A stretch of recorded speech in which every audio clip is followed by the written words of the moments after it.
పశ్చిమ గోదావరి జిల్లా భీమవరంలో కేంద్ర మంత్రి భూపతిరాజు శ్రీనివాస్ వర్మ వైసీపీ నేతలకు తీవ్ర హెచ్చరికలు చేశారు.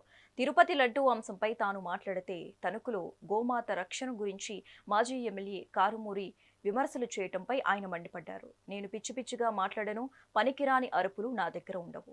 ఎవరైనా అనవసరంగా మాట్లాడితే అవతలి వ్యక్తికి నొప్పి తెలియకుండానే పొడి చేయగలను అంటూ ఘాటు వ్యాఖ్యలు చేశారు. రాజకీయ విమర్శల విషయంలో తన శైలి వేరంటూ కౌంటర్ ఇచ్చారు. లేదని అడుగుతున్నా.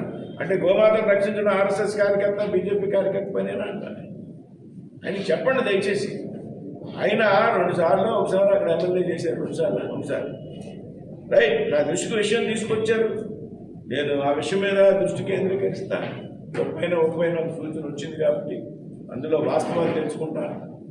కాబట్టి న్యాయమైనటువంటి సూచన కానీ గౌరవప్రదమైనటువంటి సలహా కానీ స్వీకరిస్తాం.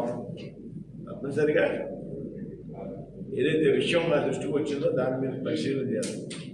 గోమాతను రక్షించడం అనేది వేరే అందరికీ చెప్తున్నా, భారతీయ జనతా పార్టీ పని మాత్రమే కాదు, ఆర్ఎస్ఎస్ పని మాత్రమే కాదు, మనందరం యొక్క కనీస బాధ్యత. ఆయన నియోజకవర్గంలో అంత పెద్ద ఎత్తున గోమాతను వధిస్తూ ఉంటే ఆయన ఇవ్వాటి వరకు నేను ఎక్కడో తిరుపతి లడ్డు గురించి మాట్లాడితే ఆయన గుర్తొచ్చిందా? మరి ఏం చేశాడు ఆయన? నాకు తిరుపతిలో లడ్డు గురించి మాట్లాడితే ఆ లడ్డు గురించి మాట్లాడగలరా? ఇక్కడ గోమాత అంటారు.